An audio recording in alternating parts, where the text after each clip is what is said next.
Welcome. आज हम discuss करेंगे हम डे टू डे लाइफ में कैसे कुछ पैसा बचा सकते हैं। हम लोगों में ज़्यादातर लोग इधर लोअर क्लास में हैं, लोअर मिडिल क्लास और मिडिल क्लास में हैं। हम लोगों का जो इनकम है वो लिमिटेड है, लेकिन एक्सपेंडिचर अनलिमिटेड है। जितना चाहो खर्चा करो, इनकम है नहीं।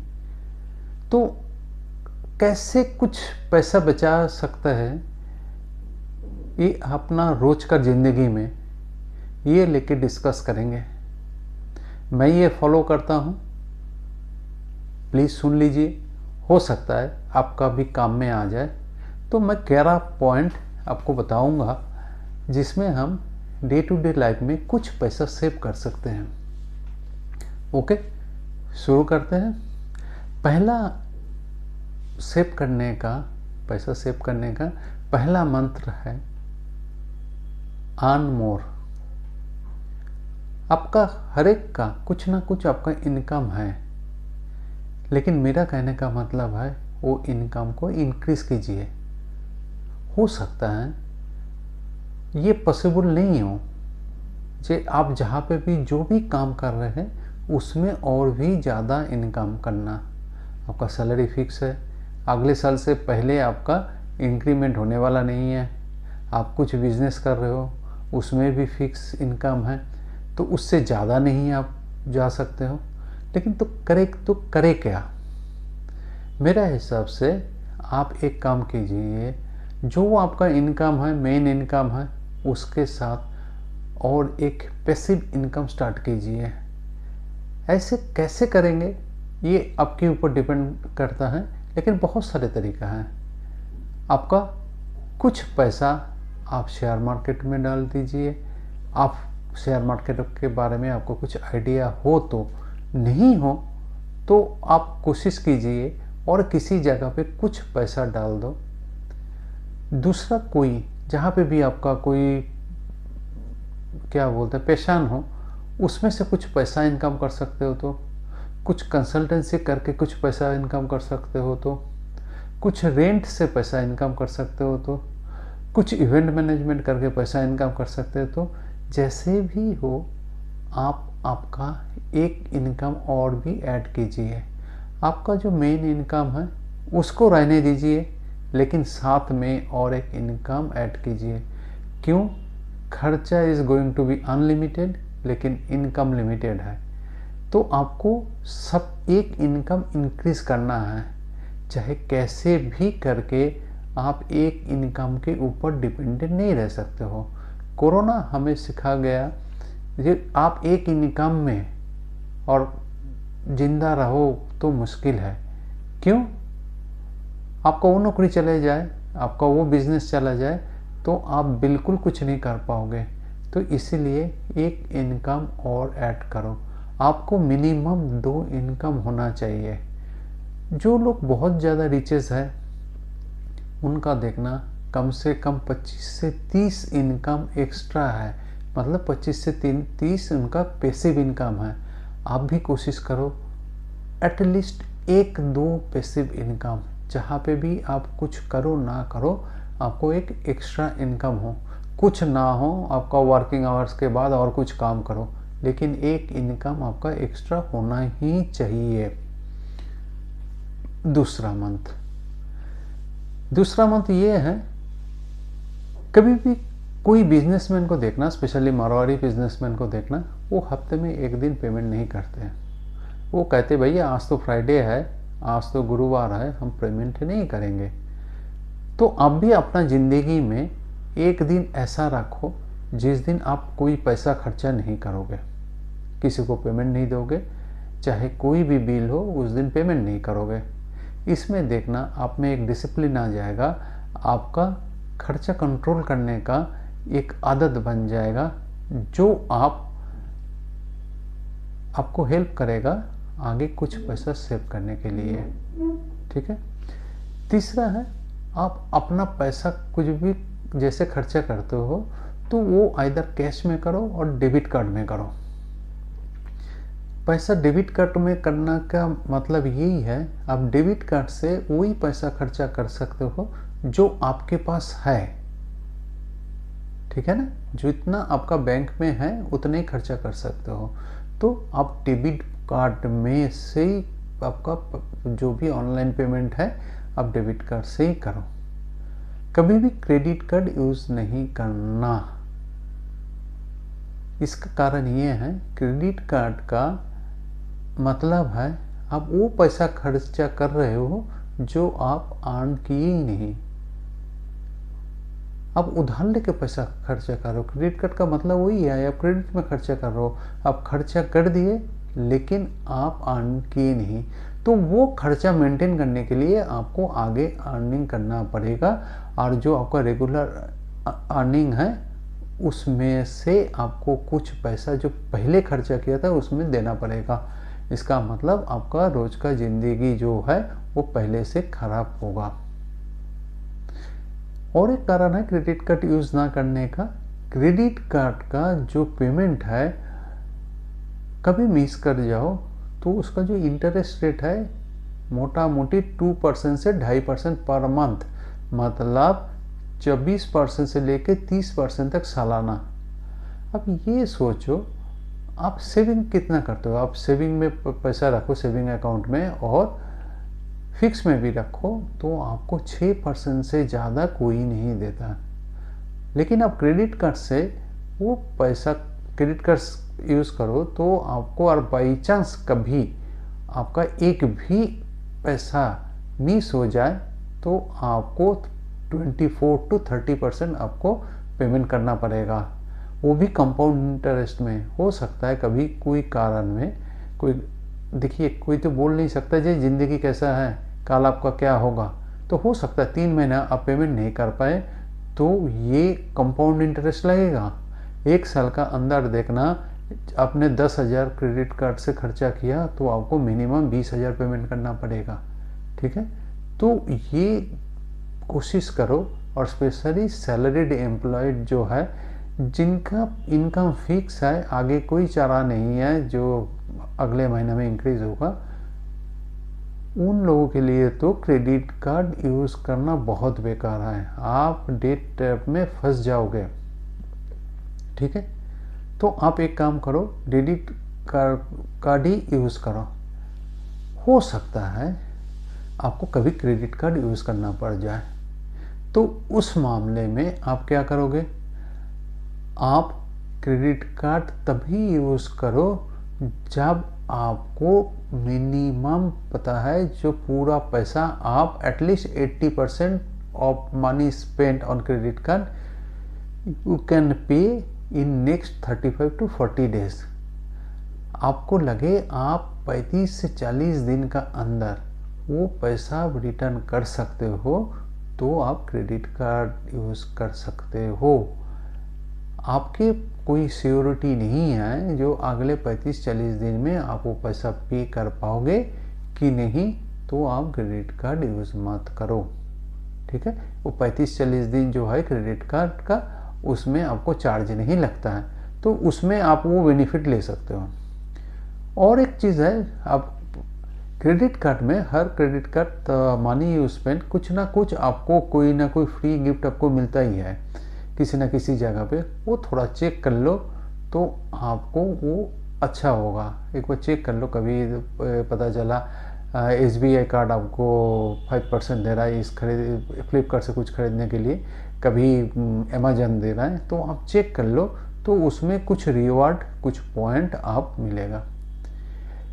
और एक काम, आपका सपोज आपको पता है ये चीज़ खरीदने के बाद 30-35 दिन के अंदर हम वो पेमेंट कर सकते हैं, तो आप क्रेडिट कार्ड यूज़ करो। उसमें और एक बेनिफिट है क्या, उसमें आपको क्रेडिट रेटिंग इंक्रीज होता है, तो आपका जो क्रेडिट कार्ड लिमिट है वो इंक्रीज हो जाएगा।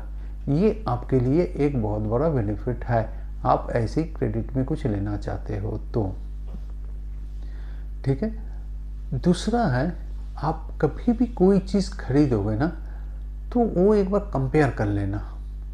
कैसे, बहुत सारी चीज़ है जो ऑनलाइन में सस्ता मिलता है लेकिन आपका लोकल स्टोर्स में उसका रेट ज़्यादा है। तो ये सब मामले में सबसे अच्छा है कंपेयर कर लो। बहुत सारी चीज़ें ऐसा भी है जो ऑनलाइन में बहुत महंगा है लेकिन आपका लोकल स्टोर्स में वो बहुत सस्ता है, तो एक बार कंपेयर कर लेना, ठीक है ना। कभी एक बार ऑनलाइन में भी पता कर लेना, कभी लोकल साइट में भी पता कर लेना। क्यों, आजकल हर ऑनलाइन साइट में कुछ ना कुछ कभी ना कभी गिफ्ट और फ्री में देता है, कुछ डिस्काउंट देता है, तो ये आपके लिए काफ़ी बेनिफिट साबित होगा, ठीक है। तो ये आप एक बार चेक करके तभी वो खरीदो।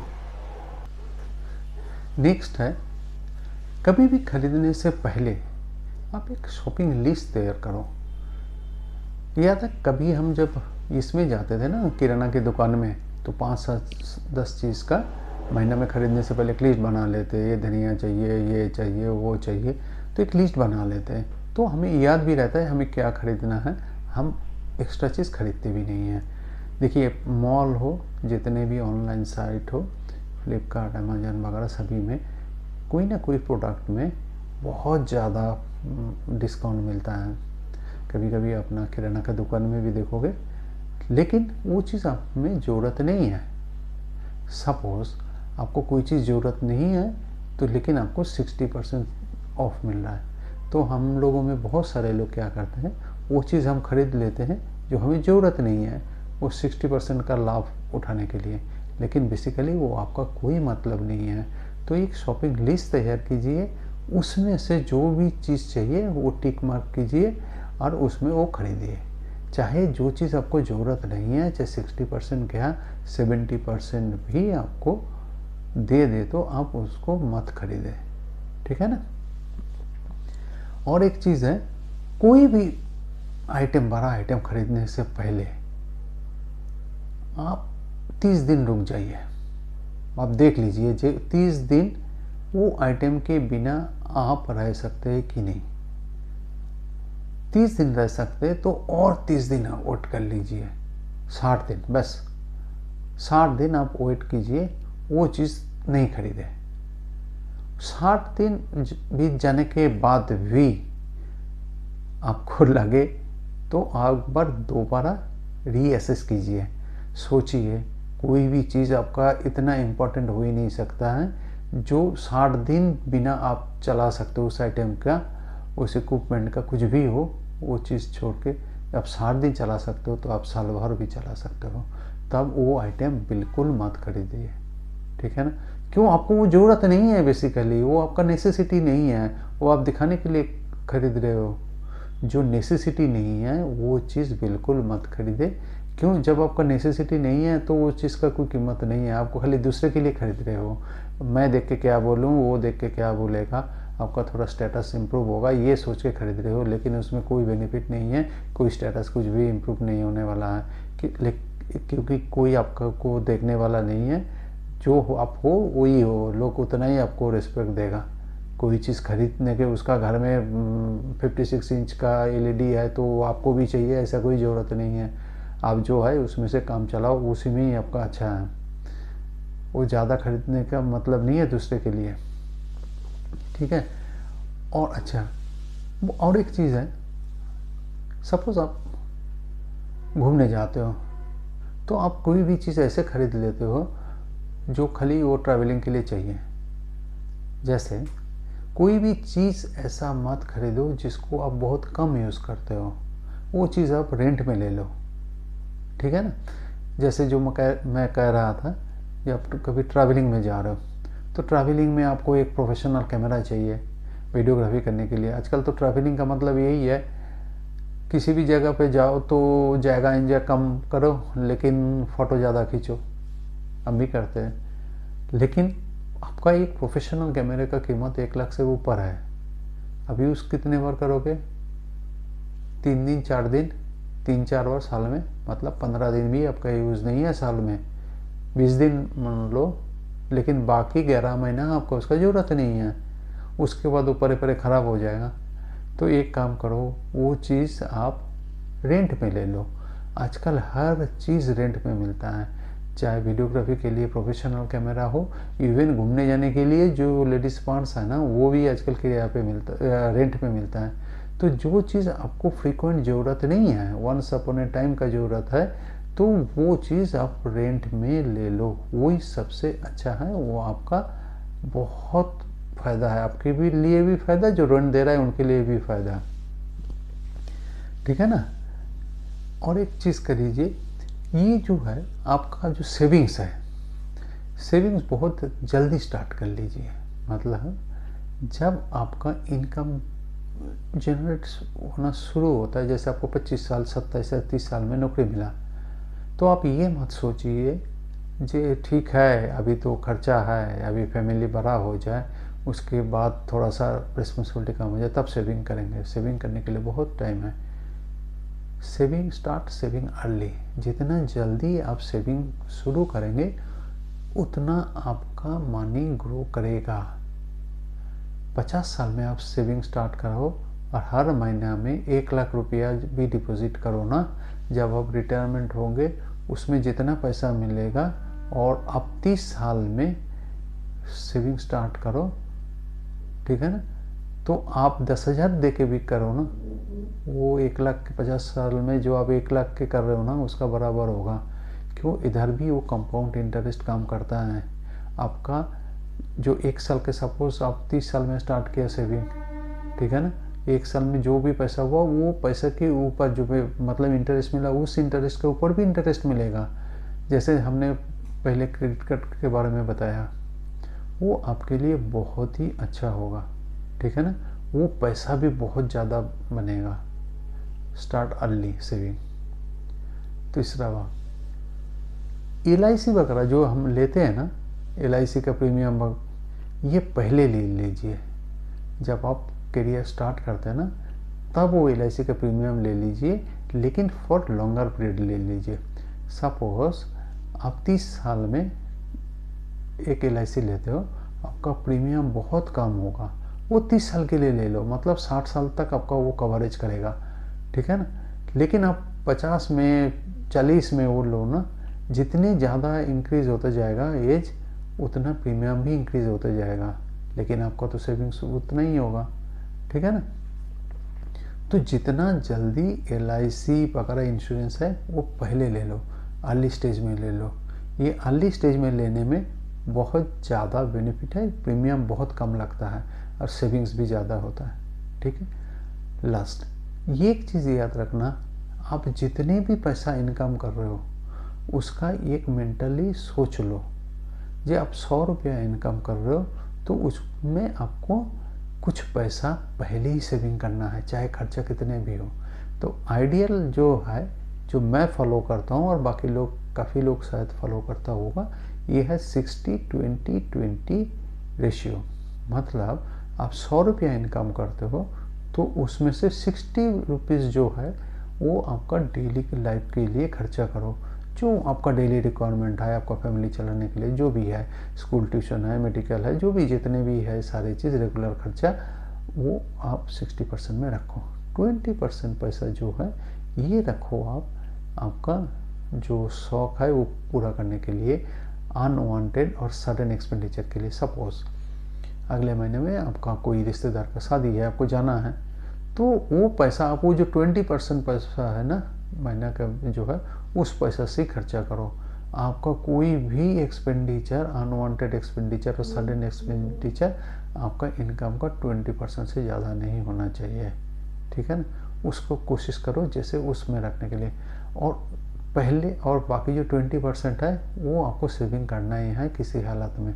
आपको 100 रुपया इनकम है तो पहले 20 रुपीज़ सेव करो, चाहे किसी भी इसमें, बैंक में करो, कोई LIC में करो, कोई SIP में करो, SIP में करो, कैसे भी करो, वो 20% सेव करो पहले। बाकी 80 रुपये आप खर्चा करो। वो 80 में भी 60 रुपीज़ जो है आपका डेली लाइफ के लिए, 20% आपका जो ये है अनवांटेड एक्सपेंडिचर है, कभी घूमने के लिए, कभी आपका लेजर पीरियड में आपका एंजॉय करने के लिए, वो उसको खर्चा करो, ठीक है। लास्ट, जब भी कोई चीज़ खरीदते हो ना, वो थोड़ा सा बड़ा साइज में खरीदो। बड़ा साइज में खरीदने का मतलब है, सपोज आप ये ले रहे हो, क्या बोलते हैं,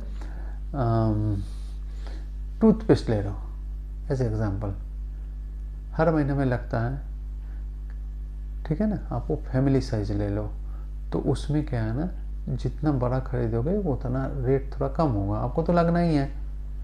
ऐसे बहुत सारी चीज़ें हैं जो चीज़ आपको डेली लाइफ में चाहिए होता है और आप उसका एक्सपेंडिचर करोगे, तो हो सके तो महीने में 2 बार खरीदने से अच्छा और महीने में खरीदने से अच्छा, हो सके तो आप उसका लार्जर साइज ले लो, तो आपका पैसा बच जाएगा। ठीक है, आपको ठीक लगे तो ये यूज़ करो आपका ज़िंदगी में, और ठीक ना लगे वो भी बताओ, हाँ, और अच्छा लगे तो सब्सक्राइब करो। Thank you.